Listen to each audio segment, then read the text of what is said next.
Assalamualaikum warahmatullahi wabarakatuh. Kami dari kelompok 10 akan menjelaskan tentang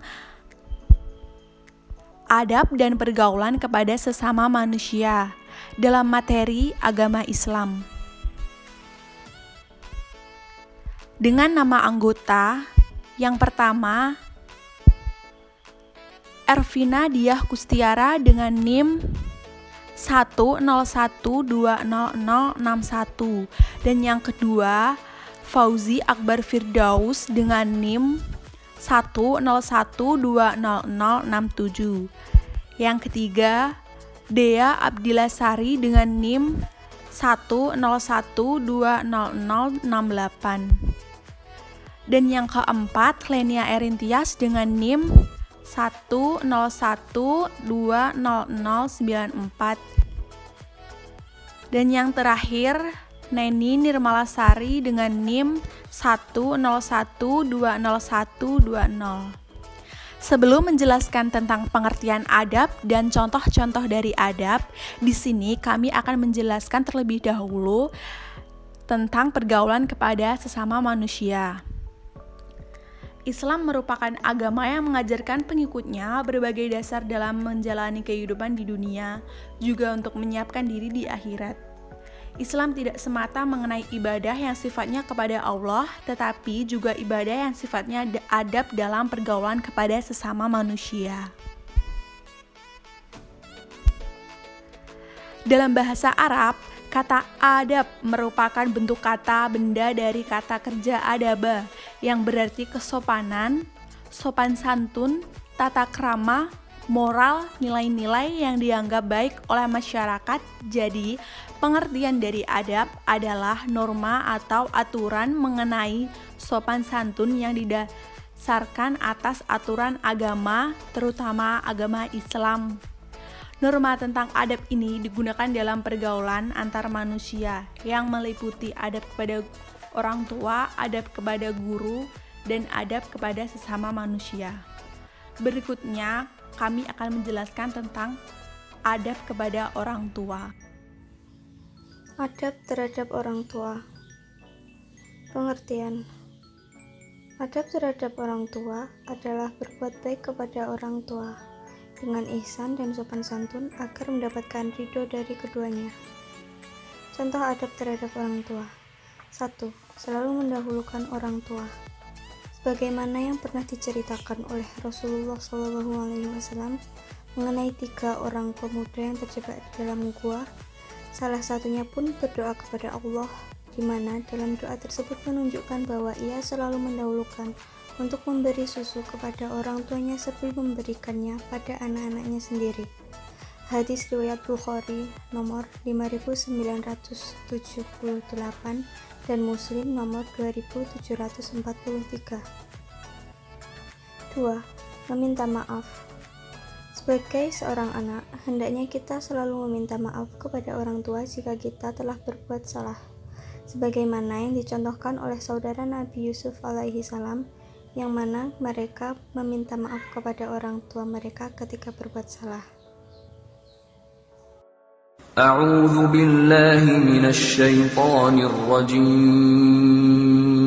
Bismillahirrahmanirrahim. Qalu ya abana astaghfir lana dhunubana inna kunna khati'in.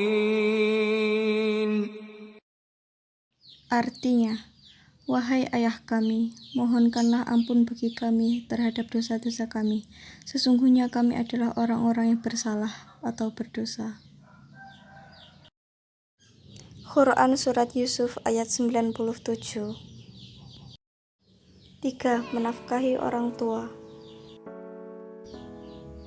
Jika orang tua meminta sesuatu kepada kita dan tidak bertentangan dengan Islam, maka berikanlah.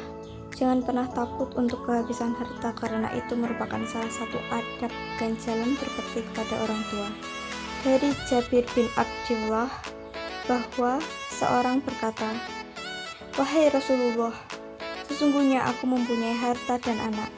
sedangkan bapakku ingin menghabiskan hartaku. Maka beliau bersabda, engkau dan hartamu adalah milik bapakmu.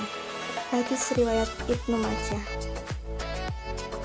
Adab kepada guru.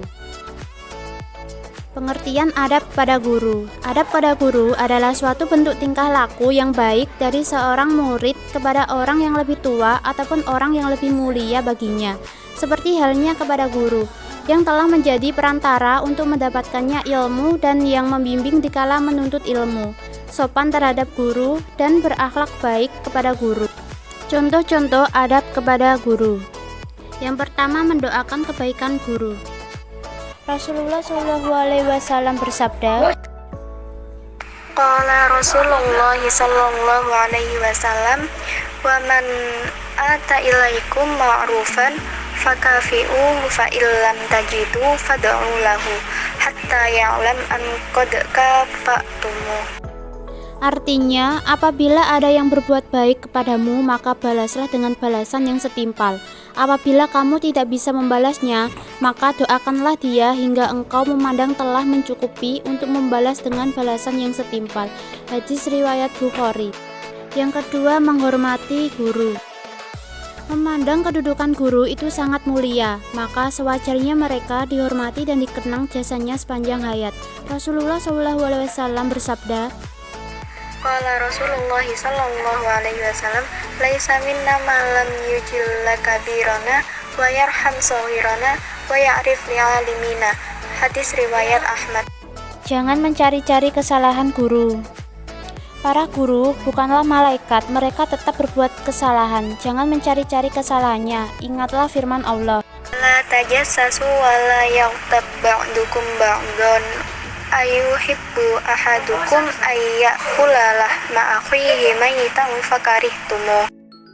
Artinya, dan janganlah mencari-cari keburukan orang dan janganlah mengunjingkan satu sama lain. Adakah seorang di antara kamu yang suka memakan daging saudaranya yang sudah mati? Maka tentulah kamu merasa jijik kepadanya. Quran Surat Al-Hujarat ayat 12. Menyimak ketika guru sedang menjelaskan, yaitu dengan mendengarkan dan mencerna kalimat yang disampaikan guru dengan baik agar ilmu yang guru sampaikan bisa dipahami dengan baik. Yang terakhir, menyapa ketika bertemu dengan guru. Untuk mempererat hubungan antara guru dengan siswa dan terjalinlah hubungan yang baik. Materi selanjutnya akan saya jelaskan. Saya, Dea Abdul Lasari, akan menjelaskan adab kepada sesama muslim. Pada dasarnya, adab kepada sesama muslim memiliki pengertian, yaitu menggambarkan sikap baik buruknya seseorang, terpuji atau tercelanya seseorang, terhina atau terhormatnya nilai seseorang dalam memperlakukan orang lain.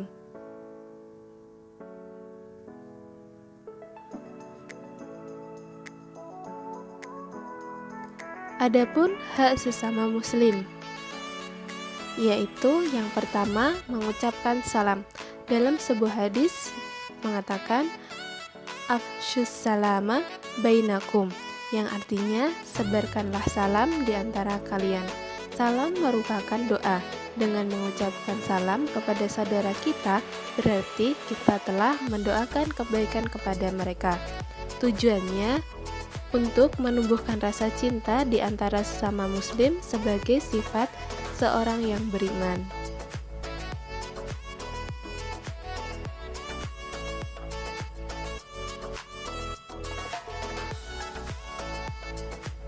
Poin yang kedua yaitu memenuhi undangannya. Memenuhi undangan hukumnya sunnah muakkad karena akan menyenangkan pihak yang mengundang apabila kita memenuhi undangannya dan dapat mendatangkan rasa cinta dan persatuan. Yang ketiga yaitu memberi nasihat. Hadis berikut yang artinya agama adalah nasihat untuk Allah, kitabnya, Rasulnya, dan pemimpin kaum muslimin dan untuk semua kaum muslimin. Hadis riwayat Muslim.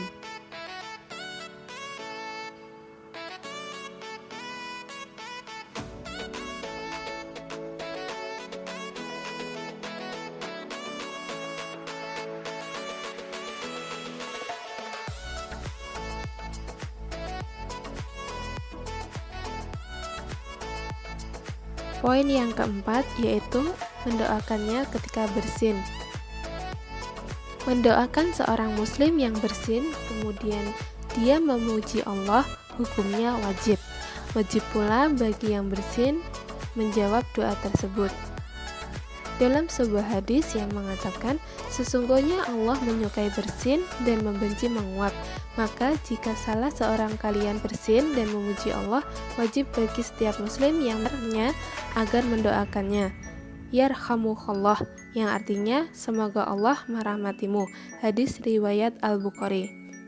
Poin yang kelima yaitu menjenguk saat sakit. Menjenguk orang sakit adalah perbuatan yang terpuji.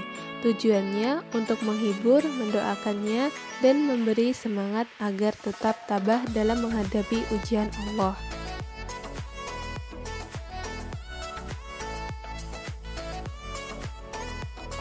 Poin yang terakhir yaitu mengiringi jenazah. Mengiringi jenazah termasuk hak seorang muslim atas saudaranya. Di dalamnya terdapat pahala yang banyak, seperti yang dikatakan oleh hadis berikut yang diriwayatkan oleh Bukhari.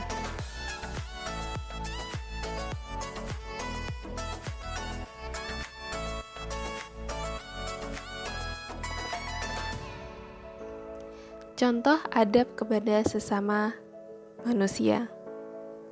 Yang pertama, memberikan senyuman, bersikap lemah lembut, dan kasih sayang kepada sesama. Kedua, menghormati yang lebih tua.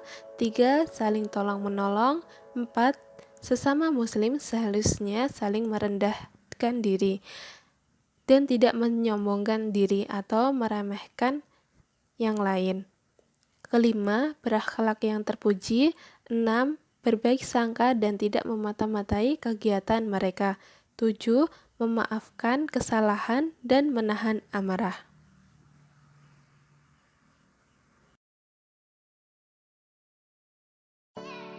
Adab dalam pelayanan kesehatan. 1. Pengertian adab dalam pelayanan kesehatan.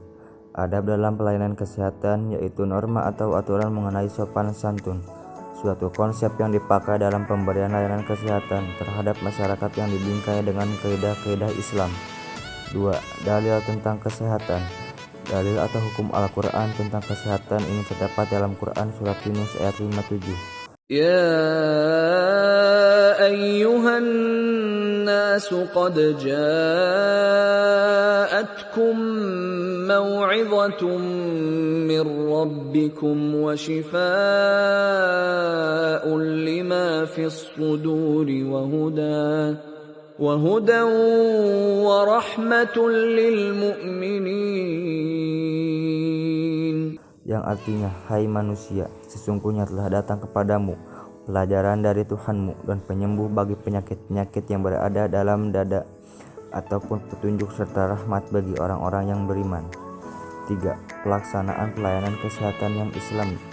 Dalam pelaksanaan pelayanan kita harus berpedoman kepada kaidah-kaidah Islam, medik dan keperawatan yang mencakup. 1. Menerangkan konsep, teori dan prinsip dalam keilmuan yang terkait dengan asuhan medik dan asuhan keperawatan dengan mengutamakan pedoman ada Al-Quran dan hadis. 2. Melaksanakan asuhan medik dan asuhan keperawatan dengan menggunakan pendekatan Islam melalui kegiatan-kegiatan pengkajian yang berdasarkan bukti. 3. Mempertanggungjawabkan atas segala tindakan dan perbuatan yang berdasarkan bukti. 4. Berlaku jujur, ikhlas dan memberikan pertolongan kepada pasien baik secara individu, keluarga, kelompok, maupun masyarakat dan semata-mata mengharapkan ridho Allah. 5. Bekerja sama dengan tenaga kesehatan yang berorientasi kepada asuhan medik dan asuhan keperawatan yang berdasarkan bukti. 4. Sifat-sifat yang harus dimiliki seorang pemberi pelayanan kesehatan. Berikut merupakan sifat-sifat yang harus dimiliki seorang tenaga medik pemberi layanan kesehatan, yaitu 1.